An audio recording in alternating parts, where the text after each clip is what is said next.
dampaknya, saudaraku. Amin, saudaraku. Dan pada sore hari ini biarlah firman Tuhan ini boleh menguatkan hati kita, membangun hati kita, saudaraku, yang tadinya belum pernah berpuasa.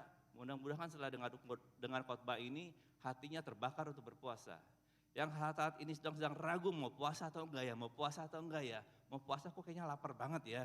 Saudaraku, biarlah firman ini menguatkan kita dan sehingga kita boleh berkeputusan untuk berpuasa. Saudara rindu mendengarkan the power of fasting pada sore hari ini, amin. The power of fasting, saudaraku. Fasting adalah suatu hal yang sangat berkuasa. Katakan saya sangat berkuasa. Powerful, saudaraku. Kalau saudara misalnya seperti the power of electricity, kalau kita colok dua tangan kita ke jari ke lubang listrik itu, maka listrik itu akan mengalir dan kita akan tersetrum, saudaraku.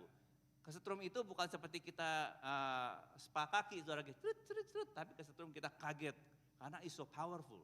220 volt, saudaraku. Kalau cuma 10 volt, kita hanya gini, saudaraku. Tapi 220 volt, kita akan sangat kaget. The power of fasting. Fasting itu sangat powerful, saudaraku. Apakah fasting? Puasa dalam Alkitabiah itu adalah menjauhkan diri dari makanan untuk maksud yang rohani. Jadi the meaning of fasting, spiritual fasting, or biblical fasting adalah kita menjauhkan diri dari makanan untuk maksud-maksud rohani, saudaraku. Selain dari itu, sebetulnya bukan fasting, saudaraku. Kalau misalnya kita ada yang bilang sekarang saya puasa sosial media, saya puasa nonton TV, saya puasa ada lagi yang lain, holiday, saudaraku. Pastor kita bilang holiday, saudaraku, ya. Saya puasa ini, puasa itu sih mungkin itu sebetulnya bukan puasa secara Alkitabiah, karena di Alkitab itu kalau puasa selalu bicara soal orang-orang yang menghindari makanan untuk maksud-maksud rohani. Amin, saudaraku. Nah, puasa itu membawa seseorang ke dalam hubungan yang lebih dalam dan akrab dan berkuasa dengan Tuhan. Besok nanti saya akan jelaskan bahwa puasa itu sangat luar biasa. Puasa juga seperti short break. Kalau saudara nonton pertandingan tinju, siapa sini suka tinju, saudaraku? Setiap babak tinju itu ada berapa babak ya? 8 ya, ada yang 10 babak ya. Setiap babak itu dia akan ke sudutnya masing-masing, bertemu dengan coachnya, lalu coachnya akan merefreshing dia, memijit dia, memberikan direction kepada dia. Demikian juga kita kalau berpuasa. Ketika kita berpuasa, kita mundur di sudut bersama Tuhan. Dan kita bercakap-cakap dengan Tuhan, Tuhan memberikan direction kepada hati kita. Sehingga pada waktu kita maju bertanding lagi, kita mempunyai, we regain our strength, we regain our focus, we regain our perspective, we regain our goal. Haleluya. Amin. Saudara nggak puasa kan? Kok lemes banget ya? Apalagi yang puasa, saudaraku ya. Waduh, ini benar-benar. Puasa adalah suatu deklarasi bahwa kita benar-benar membutuhkan Tuhan lebih dari makanan. Orang yang berpuasa itu dia mencari Tuhan, dia mengabaikan rasa laparnya demi maksud yang lebih besar, demi seseorang yang lebih besar, yaitu Tuhan kita. Amin, saudaraku. Ada satu fakta yang menarik, saudaraku, bahwa makanan itu adalah umpan yang dipakai setan untuk menjatuhkan Adam dan Hawa, yang mengakibatkan manusia jatuh dalam dosa. Saudara bisa bayangkan? Setan tidak memakai cara lain, tapi dia memakai makanan untuk menggoda dan menjatuhkan manusia. Makanya setiap orang ketika bilang puasa langsung lemes, langsung tidak semangat, saudaraku. Langsung ditengking, saudaraku. Langsung menjauh, saudaraku. 21 hari, saya hanya puasa 21 jam. Saudaraku. Karena puasa itu memang sangat berat. Dan memang itulah titiknya, sesuatu hal yang sangat berat. Ketika kita bisa melampaui itu, kita akan melihat sesuatu yang luar biasa, saudaraku. Haleluya. Dan Yesus memulai pelayanan di muka bumi ini untuk menebus dosa manusia. Dia memulainya dengan berpuasa, saudaraku. Mari kita buka di firman Tuhan di Matius pasal ke-6, yaitu khotbah pada waktu Yesus ada di atas bukit. Ini salah satu khotbah yang terpanjang. Ya, Yesus berkhotbah mengajar di atas bukit di depan banyak umatnya, saudaraku. Di ayat 16 sampai ke 18 saya minta dengan hormat untuk kita membaca dengan keras, lantang seperti layaknya orang-orang yang penuh dengan kemenangan. Amin. Bisa, saudaraku? Bisa? Amin? Apalagi yang baru holiday, saudaraku. Harusnya saudara recharge, regain, saudaraku. More powerful, more joyful. Siap? 1, 2, 3. Dan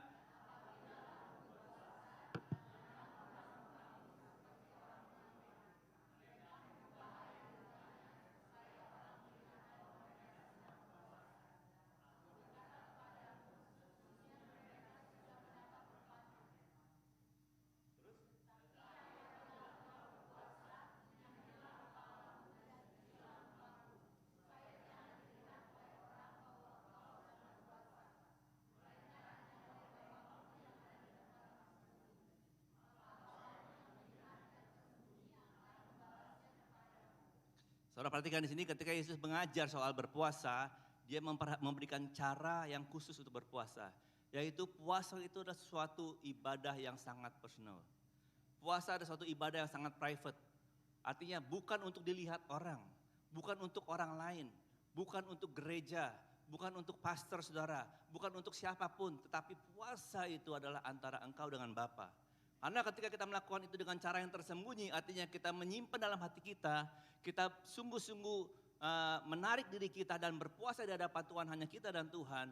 Bapa yang melihat kita melakukan itu di tempat yang tersembunyi, maka Dia akan memberkati, memberikan upahnya kepada kita. Itu kunci dari suatu berkat, tapi bukan hanya berkatnya. Kita menemukan Sang pemberi berkat itu, saudara, ketika kita berpuasa. Haleluya.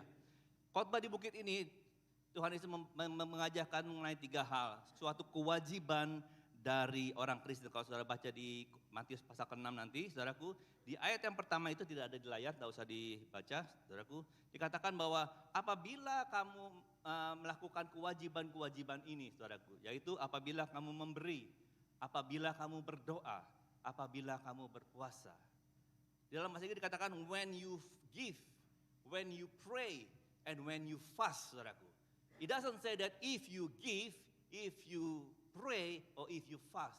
Artinya saudaraku, ketika kita memberi, berdoa, puasa juga ada suatu bagian yang sangat normal bagi bagian dari ibadah kita. Suatu kewajiban bagi orang Kristen. Simply put adalah orang Kristen wajib berpuasa. Amin. Kata ngiri kan, orang Kristen wajib berpuasa. Sama seperti orang Kristen wajib memberi satu sama lain. Sama seperti orang Kristen wajib untuk berdoa. Amin, saudaraku. Puasa adalah suatu kewajiban yang perlu kita latih dalam kehidupan kita. Kalau kita sebagai murid-murid Kristus. Saya akan bagikan beberapa hal, poin di mana benefit the power of fasting. Yang pertama, saudaraku. Saudara masih mengikuti saya? Yang pertama adalah puasa itu membersihkan hati. Katakan sama saya, puasa membersihkan hati. Setiap hari kita mandi. Ya. Ada di sini yang tidak mandi? Angkat tangan. 1, 2, 3, tidak ada yang ngaku, saudaraku ya. Pagi kita mandi, kerja ke kantor, duduk di dalam AC, nggak keringetan, sore pulang kita mandi lagi loh. Kok mandi melulu sih lo? Tadi bukannya mandi, baru mandi udah mandi lagi, apalagi di Jakarta, baru mandi 10 menit keringetan, mandi lagi kita saudaraku ya. 10 menit lama-lama kita masuk angin. Tetapi kenapa kita mandi saudaraku? Karena mandi itu membersihkan kita, memberikan kita kesegaran, memberikan kita kekuatan yang baru. Amin saudaraku. Dan puasa itu membersihkan hati kita. Dari apa? Dari hawa nafsu yang mengotori hati. Dari penyimpangan-penyimpangan dosa yang kita lakukan. Yang membuat hati kita menjadi keras. Banyak orang menjadi keras bukan karena dia hanya kepahitan. Mungkin dia ada penyimpangan demi penyimpangan yang dilakukan. Ada orang yang begitu pikirannya penuh dengan ketakutan. Kenapa saudaraku? Karena begitu banyak kotoran-kotoran dalam pikiran kita sehingga kita menjadi penuh dengan ketakutan dan kekhawatiran. Kemarin baru saya bersihkan mesin cuci saya. Karena mesin cuci saya itu ada kebocoran air, lalu saya buka filternya, saudara. Ketika saya buka filternya, mesin cuci itu tugasnya untuk membersihkan baju kita. Tapi pada waktu dia membersihkan, dia juga menyimpan kotoran-kotoran yang dari baju kita. Sehingga baju itu kotoran itu turun dalam filternya. Ketika saya buka filternya, waduh dari luar bersih. Ketika saya buka filternya, air keluar, ada rambut, ada peniti, saudaraku, luar biasa saudaraku. Demikian juga dengan hati kita. Dari luar kelihatannya hati kita bersih, tapi waktu Tuhan buka filternya dari hati kita, pada waktu kita berpuasa, Tuhan bisa membuka filter kita. Baru kita melihat, oh hati saya seperti ini. Oh ternyata keadaan hati saya seperti ini. Makanya ketika kita berpuasa, saudaraku, kita melemahkan daging kita. Ketika kita berpuasa, kita akan merasa lapar. Especially first 3 days you will feel very hungry, saudaraku. Sakit, bahkan bisa pusing, saudaraku. Ketika saudara melemahkan dagingmu, maka rohmu akan menjadi lebih kuat. Karena kita katakan roh itu penurut tetapi daging lemah. Kenapa roh kita lemah? Karena daging kita kuat, gitu aja saudaraku. Pada waktu kita melemahkan daging, roh kita akan menjadi kuat, saudaraku. Saudara bisa nangkap ini? Bagaimana kita menjadi kuat? Pada waktu roh kita menjadi kuat, berarti roh kita itu lebih peka, lebih terbuka, siap menerima, siap belajar. Yang tadinya kita nggak ngerti-ngerti Alkitab, ketika kita puasa tiba-tiba, oh saya ngerti maksudnya nih, saya mengerti maksudnya. Firman itu adalah membersihkan hati kita. Yesus berkata di sini dikatakan, kamu memang sudah bersih karena apa? Karena firman yang sudah aku ucapkan, saudaraku. Jadi firman itu akan mengoreksi kita, akan membersihkan hati kita. Amin, saudaraku. Ketika saudara mendengarkan firman, mendengarkan khotbah seperti ini atau membaca Alkitab, pada waktu saudara berpuasa, perhatikan di sini. Ketika saudara berpuasa, rohmu itu akan lebih terbuka. Ketika engkau baca firman pada waktu puasa, firman itu akan lebih terang, lebih mudah dimengerti. Telingamu akan lebih peka kepada Tuhan. Kau bisa mengerti kehendak Tuhan. Oh ini maksudnya, oh ini maksudnya. Oh saya harus bertobat, saya harus minta ampun, saya harus melepaskan pengampunan, saya harus melakukan ini, saya harus memberi, saya harus menggenapi janji saya, saudaraku. Firman itu juga akan menguji hati kita, motivasi kita, tujuan kita, amin saudaraku. Dan juga akan menguatkan hati kita. Makanya ketika kita sedang lemah, kita sedang bimbang, kita sedang ragu, bahkan ketakutan, ketika kita berpuasa, firman itu menjadi the living bread buat kita, kekuatan buat hidup kita, buat hati kita. Firman itu akan menjadi lebih efektif ketika kita baca. Saudara pernah sakit flu, saudaraku, atau COVID, saudaraku ya, hilang rasa taste ya itu, saudaraku ya. Kita ajak makan hariken, ajak KFC, ajak makan gado-gado, makan sate Padang, saudaraku, semua rasanya sama, saudaraku, betul? Tetapi ketika lidah kita sembuh, saudaraku, kita bisa merasakan itu. Demikian juga pada waktu kita berpuasa, kita akan lebih bisa merasakan kenikmatan dari firman Tuhan itu. Nutrisi rasanya dari firman Tuhan itu akan menjadi lebih peka. Haleluya. Puasa akan membersihkan dan membarui hati kita. Saudara bayangkan setiap tahun, sepanjang tahun kita bekerja, melakukan kegiatan, ada insiden ini, eksiden itu, kejadian ini, kejadian itu, semuanya menumpuk di roh kita, di hati kita, di emosi kita. Sehingga pada waktu kita berpuasa, itu perlu dibersihkan, itu perlu detox, itu perlu di clean out, saudaraku. Kita bisa clean out seluruh organ tubuh kita dengan detoxing puasa secara biasa. Tapi detoxing hati hanya lewat doa dan puasa. Amin. Jadi puasa itu adalah sangat membersihkan hati. Saya encourage kita bahwa masuk tahun baru itu, saudaraku, mari kita masuk dengan hati yang bersih. Amin. Kalau kita tahun baru, kita beli baju baru. Kalau mau Xinjia, orang yang kita Chinese, kita beli baju baru, pakai baju baru, biar hokinya baru. Saudaraku, tapi hati kita nggak perlu perbaharui, saudaraku. Hati kita sudah bertahun-tahun menumpuk, kita menyimpan, saudaraku, kemarahan, saudaraku, menyimpan segala sesuatu yang membuat kita detox, hati kita keras, kita tidak pernah cuci hati kita. Tahun ini 2024, biar saudara semua, kita semua mencuci hati kita lewat puasa. Amin. Yang pertama adalah puasa membersihkan hati. Yang kedua, puasa menimbulkan kelaparan rohani lebih dalam daripada kelaparan daging, saudaraku. Puasa menimbulkan kelaparan rohani lebih dalam dari kelaparan daging. Ketika kita tidak pernah berpuasa, maka daging kita akan menguasai kehidupan kita. Kalau kita lapar, kita menjadi grumpy. Ada saudaraku yang lapar grumpy? Ada loh. Orang kalau lapar jadi grumpy. Kelaparan itulah yang membuat orang huru hara terjadi di seluruh dunia. Kalau orang nggak punya duit, dia bisa bertahan. Tapi orang yang lapar, dia nggak tahan, saudaraku. Orang kalau miskin, dia bisa bertahan. Tapi orang yang lapar, dia bisa mencuri loh. Bahkan orang lapar bisa membunuh yang lain demi memenuhi kebutuhan kelaparannya.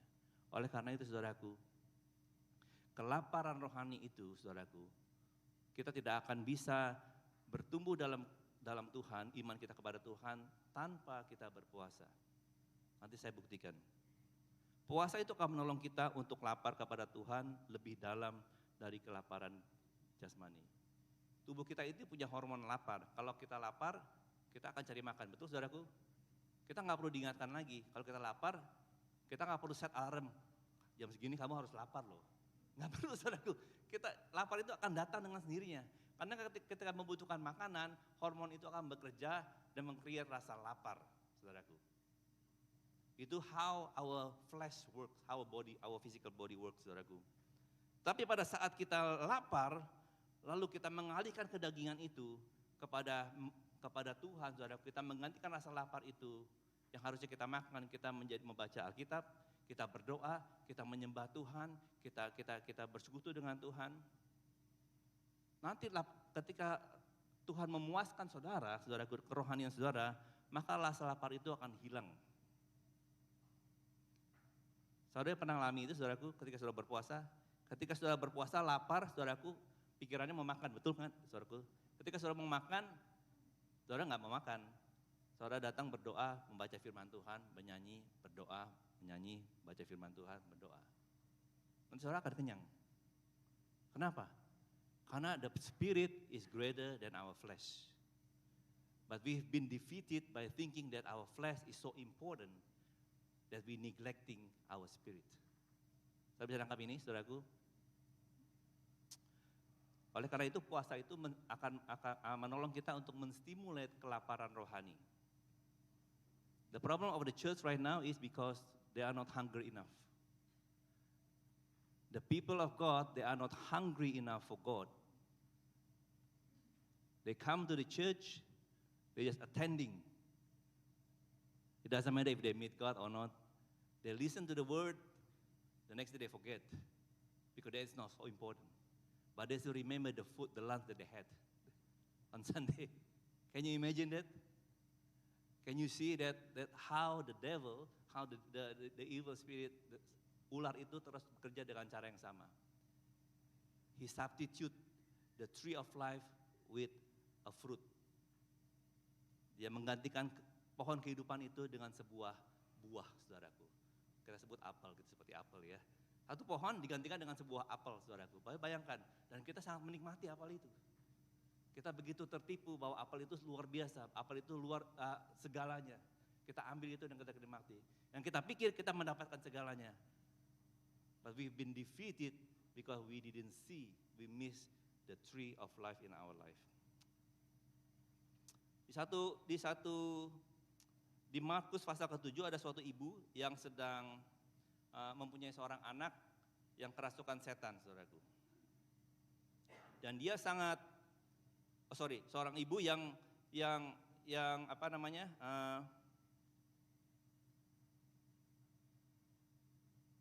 kerasukan setan, betul. Dan dia datang kepada Yesus. Orang ibu ini adalah seorang Yunani. Orang Yunani pada zaman dahulu itu, orang Yahudi tidak bergaul dengan orang Yunani. Mereka adalah bukan orang bangsa pilihan Tuhan. Tapi seorang ibu ini datang kepada Yesus karena anaknya sedang kerasukan setan, sering kerasukan setan. Lalu dia berkata kepada Yesus, Tuhan tolonglah. Dia kita katakan ketika dia mendengar Yesus ada, lalu dia datang tersungkur di depan kaki Yesus. Di ayat yang ke-26-29, coba saudara baca bersama-sama ya. Ayat 26 sampai 29, 1, 2, 3. Perempuan itu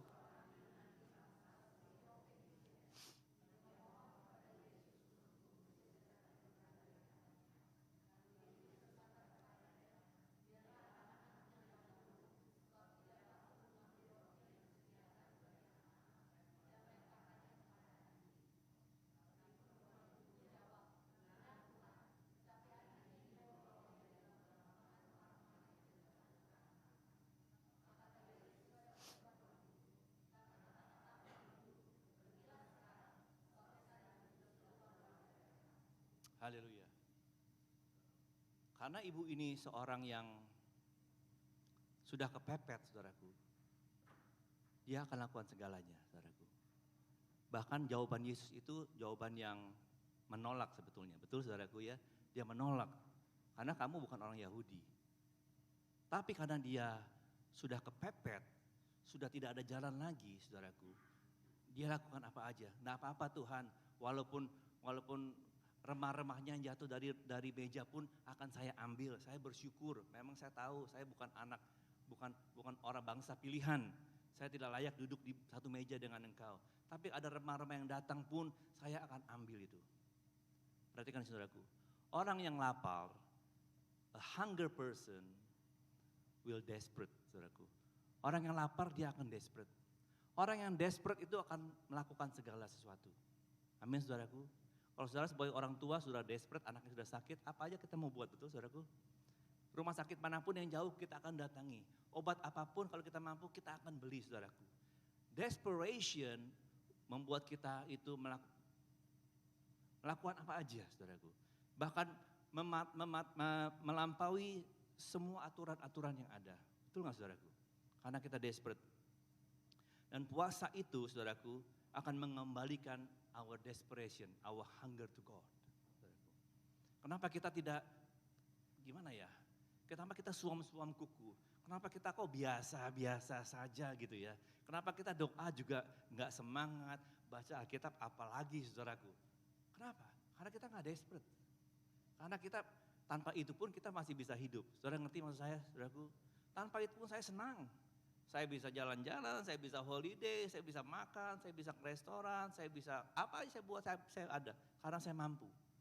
Itulah sebabnya kerohanian kita tambah lama, tambah surut. Karena kedagingan kita sangat comfortable, sangat enjoying, sehingga rohani kita itu semakin lemah, saudaraku. Yesus ketika dia di Kapernaum dikatakan dia tidak membuat banyak mujizat di Kapernaum. Kenapa? Karena orang-orang Kapernaum itu tidak lapar, tidak haus kepada Tuhan. Tapi mereka datang beribadah, ada di sinagog, tapi mereka nggak lapar. Oleh karena itu saudaraku yang kasih, kita sebagai anak-anak Tuhan, kita harus kembalikan kelaparan itu kepada diri kita masing-masing. Amin. Are you hungry for God? How much you want Him? Berapa besar kau mau merindukan Tuhan? Berapa besar kau berani bayar harganya? Amin. Saudara masih ikuti saya? Nggak berat kan? Nggak ya, orang cuma dengerin doang berat apanya? Puasa baru berat tuh saudaraku, dengerin doang masa berat. Yang ketiga saudaraku, yang pertama apa? Puasa itu membersihkan hati. Yang kedua puasa itu menimbulkan rasa lapar rohani lebih daripada lapar jasmani. Yang ketiga puasa sebagai kunci terobosan dan kuasa. Puasa sebagai the key of breakthrough and power. Kuasa adalah kunci terobosan dan kuasa saudaraku. Wah ini powernya saudaraku. Di Matius ke-17 ada satu kisah di mana murid-murid ada orang anak yang dirasuk roh jahat. Dia bawa orang tuanya ke murid-muridnya, saudaraku. Tolong nih doakan, kau kan murid-muridnya Yesus. Doakan supaya anak ini sembuh. Mereka doakan, saudaraku. Tidak keluar setannya. Tidak sembuh. Doakan lagi, tengking mungkin dalam nama Yesus, keluar. Enggak keluar, saudaraku. Setelah 1 jam, setannya enggak keluar, mereka yang keluar, saudaraku. Lalu orang tuanya balik kepada Yesus. Tuhan Yesus, waduh saya baru aja dari ke Bapak Petrus, Bapak Yohanes itu. Mereka doain anak saya. Kok setannya gak keluar-keluar ya Tuhan Yesus? Bukankah dia itu murid-murid kamu? Bukankah satu perguruan sama kamu? Bukankah kamu suhunya ini anak-anakmu?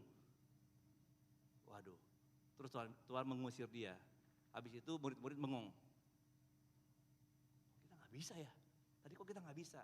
Kalau saudara baca di Alkitab, 7 pasal sebelumnya, di Matius 10, itu Tuhan Yesus sudah khusus memberikan kuasa kepada mereka. Berdoa memberikan kuasa, pergilah, usirlah setan demi namaku, maka setan itu akan pergi. Tapi waktu mereka usir setan itu gak pergi. Lalu mereka penasaran dong, Habis setelah pulang semua, KKR udah selesai, udah sepi, tinggal Yesus doang, kadang mereka malu kalau pas ditanya di depan jemaat. Waktu berdua makan malam mungkin, Yesus, Yesus, kan kita sudah diberikan kuasa sama Tuhan Yesus. Tapi kita berdoa tadi kok gak keluar ya setannya. Lalu di pasal yang ayat ke-20-21 itu dikatakan bahwa, nah saudara yang baca ini, 1, 2, 3. Ia berkata kepada mereka,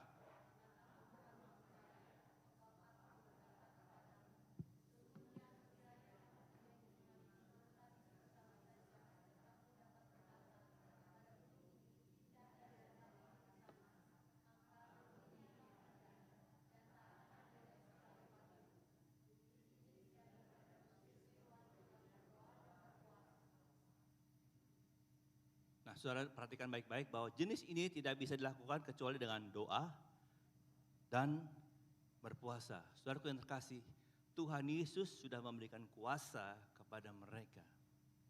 Tetapi yang kurang dari mereka, mereka kurang berdoa dan berpuasa, saudaraku. Kenapa Tuhan Yesus bisa mengusir setan begitu efektif dan begitu ampuh? Kalau saudara ingat bahwa sebelum dia memulai pelayanannya, dia berpuasa selama 40 hari, 40 malam. Tuhan Yesus berpuasa. 40 hari, 40 malam. Artinya saudaraku, manusia tidak akan mati ketika kita berpuasa. Amin saudaraku.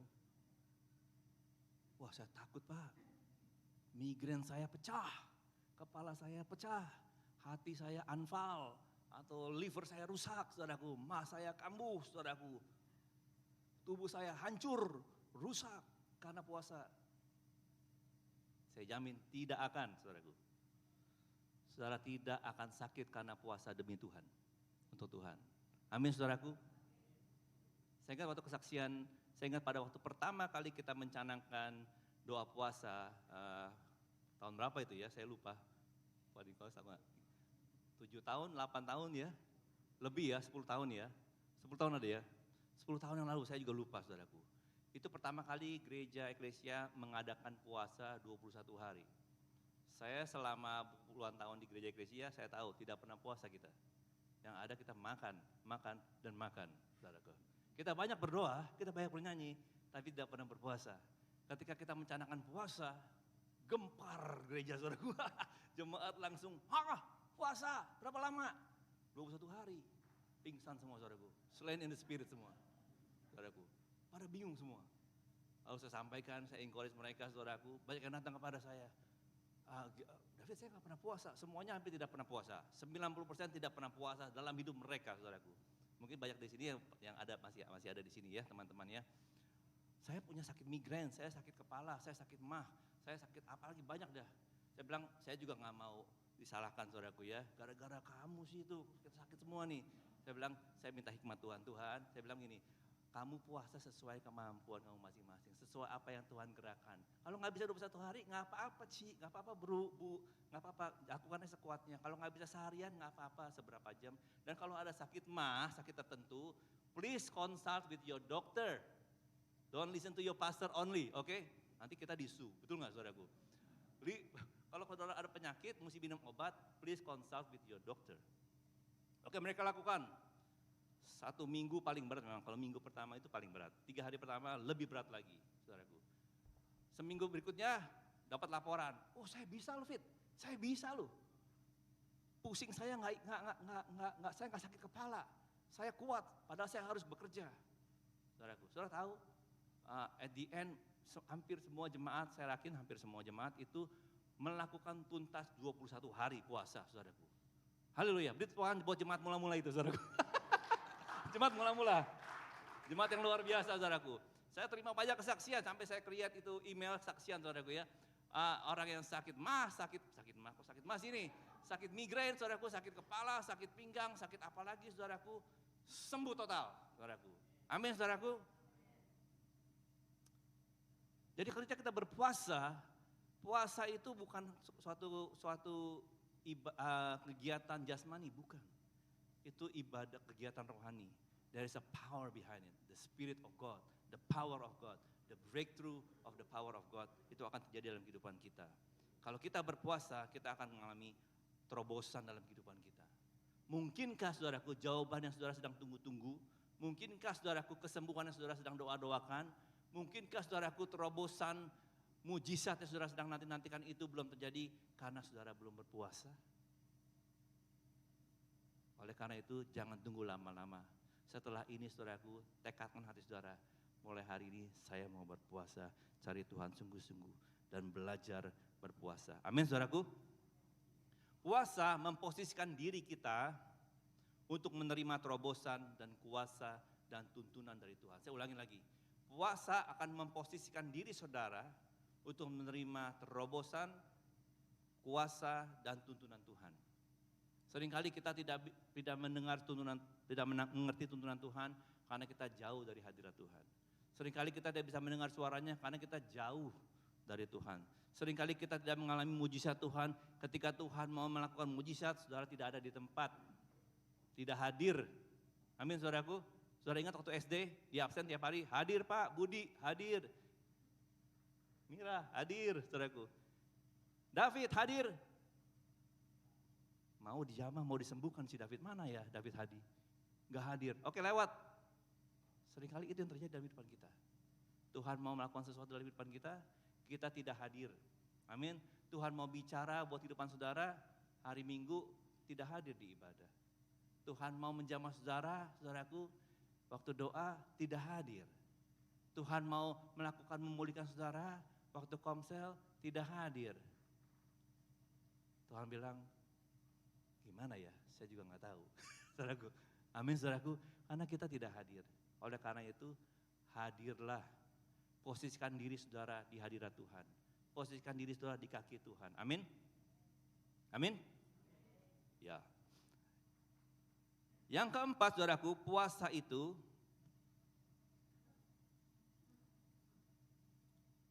sebelumnya saya mau sampaikan lagi satu hal lagi. Puasa itu juga membuat doa kita lebih efektif, lebih powerful, saudaraku. Kalau saudara selama ini berdoa, kok nggak pernah dijawab ya? Saya nggak pernah loh sekalipun Tuhan jawab doa saya. Ada saudaraku? Kok dia dijawab Tuhan ya? Tapi saya nggak pernah loh. Saya doa minta ini, dapatnya ini, itu. Saya minta itu, dapatnya ini. Saya minta A, dapatnya B. Saya minta B, dapatnya C. Kok Tuhan begini sih ya? Ada saudaraku orang-orang yang kecewa karena setiap saya merasa bahwa doanya tidak didengar Tuhan. Oleh karena saya encourage saudara, marilah saudara berpuasa. Ketika saudara berpuasa, saudara akan ngerti apa yang harus saudara doakan. Bukan hanya doa seenaknya aja. Untuk keuntungan diri sendiri. Untuk kesenangan diri sendiri, saudaraku. Tahukah saudara seringkali doa kita itu lebih bersifat egois. Amin, saudaraku. Hanya bersifat berputar-putar untuk kita dan kita saja, saudaraku. Tapi ketika berpuasa, saudara akan ngerti apa yang mesti kita doakan. Sehingga doamu akan berkuasa. Haleluya. Yang keempat, puasa akan mendatangkan berkat khusus dari Tuhan. Puasa akan mendatangkan berkat khusus dari Tuhan. Siapa yang mau berkat khusus? Amin. Amin, saudaraku. Banyak kalau berkat khusus sih mau ya. Special edition mau, saudaraku. Special edition, limited edition blessing, special edition blessing, tremendous, amazing, wonderful blessing. Mau, semua orang mau, saudaraku. Tapi tidak semua orang benar-benar merindukannya. Tidak semua orang mengejarnya, saudaraku.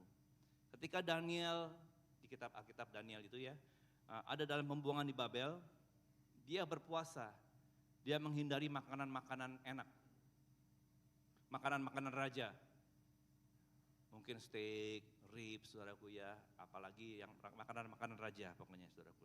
Dia menghindari itu, dan Tuhan memberkati Daniel dengan memberikan hikmat kepada dia, sehingga dia bisa menjawab pertanyaan dari raja dan menjadi orang yang tertinggi dan orang yang kaya, saudaraku. Siapa ini orang mau jadi orang kaya? Pasti mau semua, saya udah lihat dari muka-mukanya. Tetapi saudaraku, kekayaan itu kalau tidak di dalam Tuhan merusak kita, saudaraku. Kekayaan itu bisa menarik kita, bisa menyeret kita masuk ke dalam sumur. Bukan kita dari sumur ke atas, malah masuk ke dalam sumur. Tapi kalau kekayaan dalam Tuhan, membuat kita keluar dari sumur dan bisa menikmati berkat itu dengan penuh anugerah dan sukacita. Puasa membuat hati kita lebih peka kepada tuntunan Tuhan. Amin, saudaraku. Seringkali kita berdoa, saya nggak tahu nih tahun ini mau buat apa. Saya nggak tahu nih mau habis sekolah mau jurusan apa. Saya nggak tahu nih mau kerja di mana. Saya nggak tahu nih mau ke komsel yang mana. Cuman ada 4, pilih aja saudaraku, susah-susah banget gitu ya. Saya nggak tahu nih mau melakukan ini dan itu. Ya itu, berpuasalah saudaraku. Amin. Kalau saudara cuma mengandalkan teman, 10 teman saudara tanya, 10 teman jawabannya berbeda-beda semua. Lalu saudara depresi, sakit, dan bingung saudaraku. Tapi ketika kita bersama Tuhan, maka hatimu akan diteguhkan, hatimu akan dituntun. Amin. Saya ingat pada waktu tahun 2014 itu, saya diberi tugas Pastor Sam untuk, waktu itu kita kalau salah mau ulang tahun gereja, tapi tidak mau diberi mengatur ulang tahun gereja, maunya dibuat conference saudaraku. Saya baru pulang holiday, saudaraku, ketemu meeting dengan hamba-hamba Tuhan pastor situ di Kingswood. Pastor saya memakai visi itu, dia menunjuk saya untuk membuat itu. Konferensi mission, saudaraku. Waduh, saya juga bagaimana nih nolaknya ya, saudara.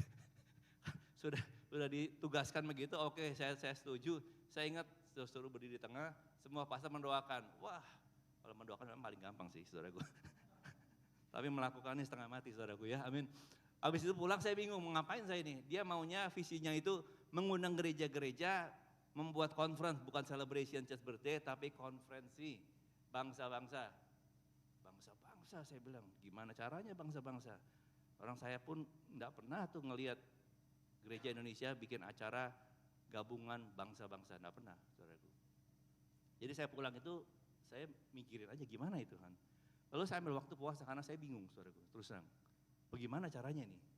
Lalu saya ambil puasa, saya berdoa setiap hari, minta petunjuk Tuhan. Apa yang harus saya buat Tuhan? Seperti apa ini konferensinya? Berikan saya gambaran. Setelah saya berpuasa, di tengah-tengah puasa itu, saudaraku, saya berdoa menyembah Tuhan. Tuhan kasihkan saya melihat tulisan ignite the fire. Ketika saya lihat itu, hati saya terbakar, saudaraku. Lalu saya tuh kayak ada semangat begitu ya saudaraku ya. Saya lihat itu, wah saya sukacita hati saya dapat nih temanya. Saya berdoa, saya mengucap syukur, saya sharekan kepada Pastor Sam. Dia langsung klik setuju, dia bilang gitu. Habis itu gimana ya detailnya? Saya berdoa lagi, saya puasa lagi. Terus Pastor Sam kasih saya, Om Sam saya minta dong emailnya. Dia kasihkan email gembala. Saya itu bukan orang administrasi, saudaraku. Jadi suruh nulis surat itu saya bingung ngomong apa. Inggris loh ini, saudaraku. Jadi saya berdoa lagi, Tuhan tolong Tuhan, ngomongnya gimana ini, pembukaannya seperti apa. Jadi mulai dari hal kecil, tulis surat, tulis email itu saya berdoa puasa, saudaraku. Singkat cerita, saudaraku, program persiapan itu hampir setahun kali, mungkin less than setahun, tapi hampir setahun, saudaraku. Akhirnya dengan anugerah Tuhan dan kuasa Tuhan, tahun 2014 itu kita bikin acara Ignite the Fire Mission Conference di CCC Silverwater, ya, kapasitas 800 orang. Pada waktu itu yang ikut 16 gereja-gereja interdenominasi dan juga bercampuran dengan gereja-gereja non-Indonesian. Buat saya itu mustahil, saudaraku. Dan itu adalah pertemuan yang terjadi itu luar biasa. Gedung itu penuh hampir 800 orang dan yang melayani itu dari berbagai tim worship dari gereja-gereja banyak dari kita waktu itu ada di sana ya, saudaraku. Ketika saya melihat itu, saya hanya tahu bahwa itu Tuhan yang bikin, saudaraku. Tapi sebelum kejadian itu, waktu saya berdoa puasa, Tuhan sudah menunjukkan bahwa acara ini akan luar biasa. Dia sudah memberikan tawaran pada saya. Ketika pada harinya saya sudah tenang, saudaraku, saya nggak grogi karena pasti akan terjadi dan betul itu terjadi. Bagaimana saya bisa melakukan itu, saudara? Ketika kita berpuasa, hal yang kita pikir tidak mungkin, hal yang tidak jelas, sesuatu yang tidak jelas akan menjadi lebih jelas. Hal yang merasa tidak mungkin dan jauh akan menjadi mungkin. Karena bersama Tuhan tidak ada yang mustahil. For with God there's nothing is impossible. Asal kita bersama Tuhan, saudaraku. Kalau kita bersama Tuhan, saudara akan melihat perkara-perkara yang mujizat yang luar biasa. Amin, saudaraku. Puasa juga mendatangkan berkat kesehatan dan kesembuhan. Ada orang takut puasa karena takut sakit. Kalau saudara sungguh-sungguh iman saudara kepada Tuhan, saudara berpuasa, malah saudara sembuh, saya bilang. Karena ada berkat Tuhan di situ. Amin. Ada kuasa Tuhan, saudaraku. Pada waktu saya berpuasa, saya mulai berpuasa pada waktu saya umur 18. Dan setiap tahun saya berpuasa, saya ambil waktu untuk berpuasa. Setiap saya berpuasa, ada pembaharuan yang luar biasa. Ada pemulihan hati, ada pembersihan hati, ada api Roh Kudus yang dibakar lagi, ada semangat yang baru lagi, ada visi-visi baru, ada mimpi-mimpi baru, ada janji-janji Tuhan, saudaraku. Semua itu terjadi hanya pada waktu saya berpuasa. Amin. Oleh karena itu, saudaraku, puasa itu is very powerful, saudaraku.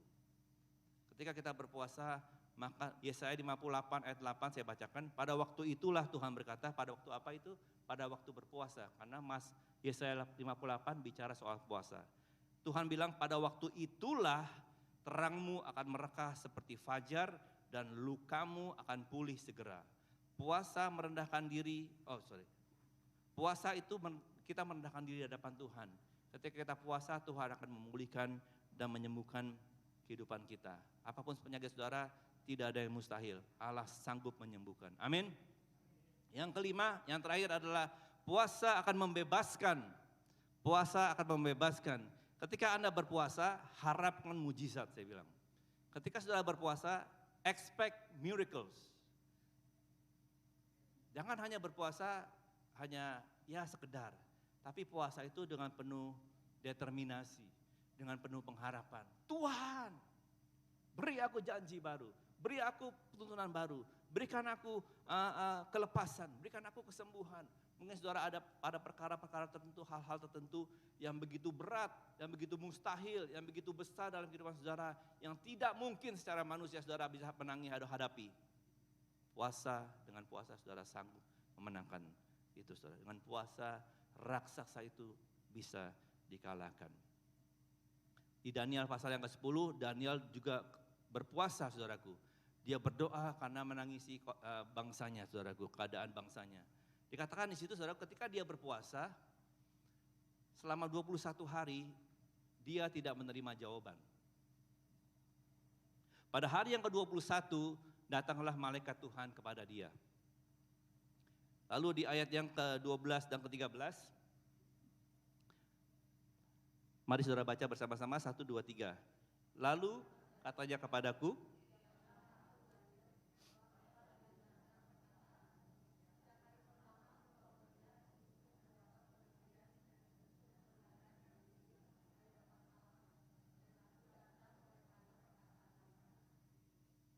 amin. Saudara perhatikan di sini, ketika Daniel berpuasa, dikatakan bahwa ayat sebelumnya, janganlah takut sebab telah didengarkan perkataanmu sejak hari pertama. Ketika Daniel berpuasa, sejak hari day one, Tuhan sudah mendengarkan. Tetapi ketika Tuhan mengirimkan malaikatnya, memberikan jawaban, malaikat itu dihadang oleh siapa, saudaraku? Pemimpin Persia, saudaraku. Pemimpin Persia bicara soal devil, kuasa kegelapan, dihambat selama 21 hari. Setelah 21 hari, pada hari ke-21, the last day of his fasting, malaikat itu sampai ke dia. Kalau ayat berikutnya sudah baca, disampaikan inilah kehendak Tuhan, apa yang Tuhan mau kerjakan, inilah akan terjadi. Disampaikan revelationnya pada hari ke-21. Tapi dari hari ke-1 sampai ke-21 tidak ada jawaban Tuhan. Pertanyaan saya ketika saya membaca dan merenungkan ini, what is going to happen kalau Daniel itu berhenti di hari ke-7? Tidak ada rasa apa-apa nih puasa. Tidak ada tuntunan Tuhan, gak ada jawaban, gak ada peneguhan. Saya lapar banget nih, dia berhenti puasa. Maka jawaban itu, malaikat itu tidak akan ketemu. Bagaimana kalau dia berhenti pada hari ke-20? Tinggal 1 hari lagi nih. Udah dah, take it easy. Di teman ulang tahun, Yamcha, udah buka aja dah. Dia tidak akan menerima pewahyuan itu. Amin. Saudara kasih yang mau sampaikan adalah bahwa when you fast, you have to fast wholeheartedly. You have to fast with all your might and your strength. Sampai lemas pun saudara puasa. Amin. Pada waktu saya remaja, saya pernah, I was so hungry for God. I'm burning for Him gitu ya. Saya sangat, waduh di youth itu saya sangat luar biasa, sangat haus dan lapar akan Dia, saudara. Saya doa setiap pagi, jam 5 saya bangun, saya doa 1 jam, saudaraku. Saya baca firman sebelum saya kuliah, saya sekolah. Sampai satu titik di mana saya masih nggak puas, saudaraku, saya ambil keputusan, saya sudah berpuasa seminggu, 2 minggu, 21 hari, saudaraku. Sampai satu hari saya berkeputusan, saya mau puasa 1 tahun. Nggak ada yang suruh, saudaraku. Pastor saya nggak suruh saya, ketua youth saya nggak suruh saya, tapi because I was hungry for God. I want more of Him. Saya decided saya puasa 1 tahun, hanya makan 1 kali malam, saudaraku. 1 kali malam. Lalu saya puasa, saya mulai itu, saya nggak bilang orang tua saya juga, sampai akhirnya mami saya setiap kali makan siang pulang kuliah, tawarin makan, nggak mau mulu, nggak mau mi. Kamu puasa ya? Iya puasa, oh ya udah. Habis 2 bulan, 1 bulan, kok masih puasa ya? Masih puasa, ditanyain, kamu puasa berapa lama? 1 tahun mi, gila lu. Saudaraku, mami saya langsung panik, 1 tahun. Tapi she understand. And then saya puasa, saudaraku. Ketika puasa itulah, saudaraku, banyak hal terjadi dalam kehidupan saya. Banyak hal Tuhan bongkar hati saya. Banyak hal terjadi, saya terima banyak janji Tuhan, saya mendengar, mulai situlah saya mulai bisa mendengar suara Tuhan. Saya baca Alkitab itu, Tuhan bisa menjabarkan kepada saya, saudaraku. Saya bisa mencatat, semua saya catat, saudaraku, dalam buku saya. 1 tahun itulah Tuhan merubah hidup saya, transform hati saya, saudaraku. 2 kali dalam kehidupan saya puasa setahun, saudaraku. 2 kali saya lakukan itu, saudaraku. Saya mau katakan dengan jujur, saudaraku ya. 2 tahun saya puasa, 1 tahun saya puasa, saya nggak sakit loh. Saya tidak ada mah, sampai saya kesini, sampai hari ini pun saya nggak ada darah tinggi, tidak ada darah rendah, darah sedang, saudaraku. Tidak ada any problem, my heart is beating as healthy as it is, saudaraku. Saya pernah di ronsen, saudaraku, and then they do MRI karena saya waktu itu mau pingsan di kantor, saudaraku. Dia pikir saya serangan jantung ketika di MRI, your heart is very good, very strong. I don't have any problem with health. Why? Because I was fasting. I fast for God, saudaraku, and God will reward me in a special way, saudaraku. Orang yang fasting dengan sungguh-sungguh, saudaraku, bukan hanya untuk dilihat orang, tapi karena sungguh-sungguh haus sama Tuhan, saudara akan bertemu dengan Dia. Saudara akan dengar suaranya. Hatimu akan bertemu dengan hati Tuhan. It's not just listening to a preaching. It's not just about lifting our hands and then say hallelujah. It's not just saying I love you, God. It's far from that. Jesus didn't die for you so you can sing. Jesus didn't die for you so you can come to the church. Jesus didn't die for you so you can give an offering. Jesus died for you so you can offer your life to Him. Give your heart, give all you have to God, then you will find Him. Haleluya. Puasa akan mengatakan semua kuasa-kuasa penghamba dalam kehidupan kita, saudaraku. Puasa akan membebaskan saudara dari semua addiction. Puasa akan membebaskan dari semua ikatan-ikatan, saudaraku. Any bondage, any addiction, saudaraku. Entah itu drugs, saudaraku. Ada orang, I'm not talking about heroin, I'm talking about pil tidur, pil tenang, saudaraku. Pil apa lagi tuh? Yang lain-lain, saudaraku. Pil apa lagi, saudaraku? Panadol? Ya Panadol, saudaraku. Panadin, saudaraku. Apapun juga, ketergantungan dengan itu, saudaraku. Itu akan dipatahkan kalau sudah berpuasa, amin. Nikotin, alkohol, seksual, pornografi, whatever it is, saudaraku. Amin, saudaraku. Itu akan dipatahkan. Mungkin tidak ada yang tahu dalam kehidupan saudara, tapi you know. You have trouble, you have been struggling inside you, saudaraku. Ada sesuatu hal. Mungkin saudara orangnya cepat marah, saudaraku. Ada suatu kemarahan, saudaraku. Nggak ada apa-apa marah, saudaraku ya. Itu ada suatu ikatan, itu bisa dipatahkan, dilepaskan. Amin, saudaraku. Diganti menjadi nggak ada apa-apa sukacita, nggak ada apa-apa sukacita. Ada yang mau begitu, saudaraku? Nggak ada apa-apa happy, nggak ada apa-apa happy. Nggak ada apa-apa ketawa saudaraku.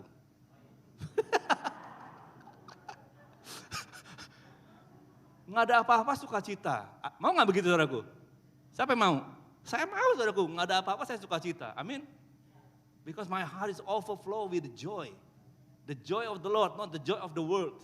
Not the joy because I have things, but the joy of because I have Him. Amin. The joy karena saya memiliki Dia yang memiliki segalanya. Haleluya. Tahu saya jadi ngomong begitu ya. Puasa itu akan mematahkan semua ikatan. Puasa juga akan mematahkan rutinitas yang agamawi. Ini paling mantap saudaraku. Rutinitas agamawi saudaraku. Kita sini kelihatannya senior semua, saudara, di atas 20 tahun dari Kristen ini semua nih. Nah kalau kita sudah lama jadi Kristen itu ada bahayanya saudaraku. Kita jadi Kristen yang otomatis angkat tangan, otomatis haleluya, otomatis dalam nama Yesus. Amin. Shalom. Semuanya otomatis. Amin. Doa makan otomatis. Saking otomatisnya, habis doa makan ngobrol-ngobrol sebentar, dia doa lagi. Bukan karena rohani, karena dia lupa udah berdoa. Karena saking otomatisnya, kita lupa. Kita tidak melakukan itu karena kesadaran, kita melakukan itu karena muscle memory, kebiasaan, rutinitas. Segala sesuatu yang rutinitas, tidak berarti apa-apa di hadapan Tuhan. Amin. Tidak ada artinya apa-apa. Mungkin berarti buat teman-teman, buat pastormu yang melihat engkau setia. Tapi di hadapan Tuhan tidak ada artinya apa-apa. Itu another preaching, saudaraku. But when we do something without meaning, it means will be meaningless di hadapan Tuhan. Betul, Pastor. Thank you. Kalau itu tidak berarti dalam kehidupan saudara, itu tidak akan berarti di hadapan Tuhan. Kalau saudara berpuasa, itu tidak berarti, artinya puasamu itu cuma ringan-ringan aja, saudaraku, tidak ada artinya. Ringan, itu pun juga tidak ada arti di hadapan Tuhan. Ketika engkau berpuasa dengan berkorban, waktu, tenaga, rasa sakit, rasa lapar, rasa pusing, engkau persistent seeking God, itu akan berarti kepada Tuhan. Amin. Dan Tuhan akan memberkati setiap saudara saya. Haleluya. Saya akan tutup dengan ini, saudaraku. Kesaksian-kesaksian dari Alkitab orang yang berpuasa. Musa berpuasa 40 hari, dia menerima 10 perintah Tuhan ketika dia puasa 40 hari. Esther dan seluruh orang Yahudi, mereka berpuasa 3 hari sehingga seluruh orang Yahudi itu diselamatkan dari maksud jahat. Dari siapa? Haman. Hana, seorang ibu yang sederhana, yang sangat tertekan karena tidak mempunyai anak. Sehingga ia menangis dan tidak mau makan di hadapan Tuhan. Dia berdoa dengan terseguk-seguk di hadapan Tuhan. Tuhan mendengarkan doa dia dan memberikan anak. Maka lahirlah Nabi Samuel. Saudara yang terkasih. Yosua berpuasa 40 hari. Yehuda, Esra, Nehemia, Daud. Semua orang-orang yang berpuasa di Alkitab. Termasuk Tuhan kita Yesus Kristus. Dia berpuasa 40 hari, 40 malam saudaraku. 3 jenis puasa, yang pertama adalah puasa mutlak, yaitu tidak makan, tidak minum. Puasa ini adalah puasa, ini mulai teknikal sedikit ya sebelum saya finish supaya selesai, komplit pengajaran saya. 3 jenis puasa dalam Alkitab, puasa mutlak, no food, no drink. Puasa ini biasanya hanya beberapa hari, karena kalau kita tidak drink, body kita itu tidak bisa tahan. Tapi kalau sampai ada pewahyuan Tuhan khusus, kamu puasa mutlak 7 hari, saya yakin saudara tidak akan mati, tidak akan sakit. Kalau Tuhan benar-benar suruh dengan jelas. Tapi kalau enggak secara medikal paling maksimum 3 hari biasanya sudah harus minum saudaraku. At least minum. Kalau makan masih kuat. Yang kedua adalah puasa normal yaitu no food but drink water. Itu yang puasa yang biasa kita lakukan. Tidak makan tapi kita boleh minum sepanjang hari. Lalu kita makan pada waktu jam tertentu gitu ya. Jadi maka tidak fasting dalam kurun waktu tertentu berapa jam gitu dalam 1 hari. Lalu puasa sebagian artinya puasa terhadap makanan tertentu misalnya. Tidak makan yang enak-enak, hanya makan sayur sama nasi. Saudaraku kayak apa orang Chinese bilang? Capcay ya, bukan capcay loh. Capcay saudaraku ya. Oh saya capcay loh 21 hari. Pantesan lu kuat makan capcay, ada daging, ada wortel, ada tahu. Saudaraku ya. Capcay saudaraku, makan sayur doang saudaraku. Bisa juga saudaraku. Saya belum pernah sih makan sayur doang. Saya mendingan nggak usah makan sama sekali dah, sayur juga nggak ada artinya buat saya. Saudaraku. Jadi cacai bisa sayur. Ada juga makan misalnya saya nggak makan, saya kesukaannya makan ribs. Waduh kalau makan ribs saya 2 ekor saya habis saudaraku. Saya nggak mau makan ribs. Terus dia ajak makan ribs saudaraku, saudara ajak makan pesta makan ribs gitu ya, teman makan steak, makan ribs, saudara tinggal. Nah itu pengorbanan, harum di hadapan Tuhan saudaraku, amin saudaraku. Itu namanya puasa, jangan orang puasa, dia makan, gue gak mau, gue lagi puasa. Oh gak mau lagi puasa, pergi saudaraku kalau diundang, amin. Hadir aja, lihat aja itu makanan. Benar saudaraku, kalau saudara mau melatih kedaginganmu, saya gak pernah menolak orang ajak makan. Saya lagi puasa ikut aja ya, saya minum aja, iya. Dia makan, saya liatin. Benar gak? Itu akan melatih penguasaan diri saudara. Hawa nafsu, jangan orang puasa ngurung diri, tutup korden, nonton Netflix, wah matang gue saudaraku ya, bukan ketemu Tuhan saudaraku, ketemu Angelina Jolie saudaraku, ketemu Brad Pitt saudaraku, salah kaprah saudaraku. Tapi kalau puasa normal, makanya Tuhan bilang, urapilah minyakmu, kepalamu dengan minyak, santai aja. Ajak makan, kerjaan harus makan, ya pergi makan tapi gak makan, minum air aja. Amin saudaraku, dengan begitu saudaraku, lihat dah. Wah jadi orang yang kuat, tenang, makan apa aja terserah. Amin, catat aja dulu, ntar gue buka puasa nih. Enggak kayak gitu saudaraku. Amin, nanti lama-lama setelah 21 hari saudaraku, saudara lihat dah, kalau saudara lapar saudara tenang. Sebelumnya kalau lapar langsung menggerutu, cari makanan, kelabakan, panik saudaraku. Habis puasa 21 hari saudara akan tenang, lapar gak apa-apa. Belum gak ada makanan nggak ada, gak apa-apa, santai, amin. Sebelumnya marah-marah. Amin. Ada ibu-ibu yang mau suaminya berubah? Amin. Gak ada yang ngaku ya. Ada bapak-bapak yang istrinya mau berubah? Amin, saudaraku.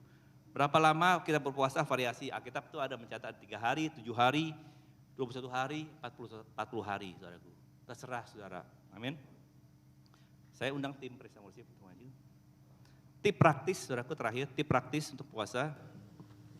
Setiap mau puasa itu ingatlah bahwa kalau itu tidak berarti buat saudara, berarti tidak berarti buat bagi Allah. Simpelnya begitu. Kalau kita mau cari jalan-jalan gampang, saudara, artinya ya sudah segitu aja reward kita.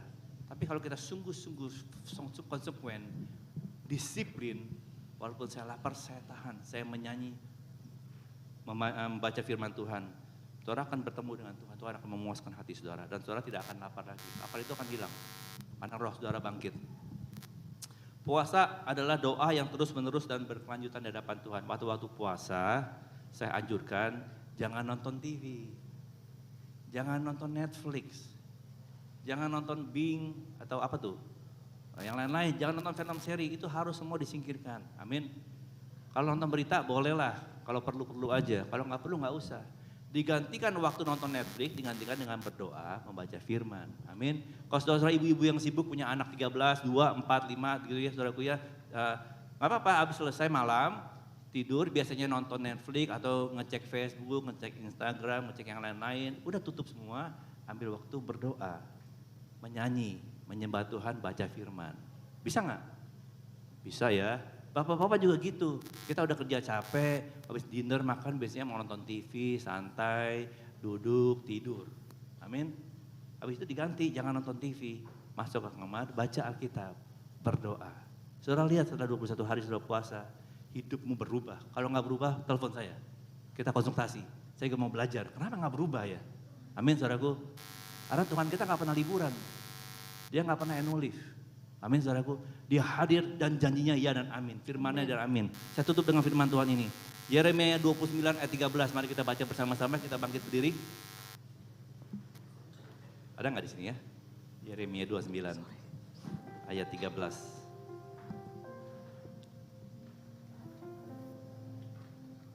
Saya mau encourage saudara bahwa mari kita mulai, belum terlambat saudaraku, saudara bisa mulai puasa besok hari. Amin, mulailah di bulan yang pertama di tahun 2024 ini, ambillah waktu untuk berpuasa. Persembahkanlah bulan pertama ini sebagai persembahan kepada Tuhan.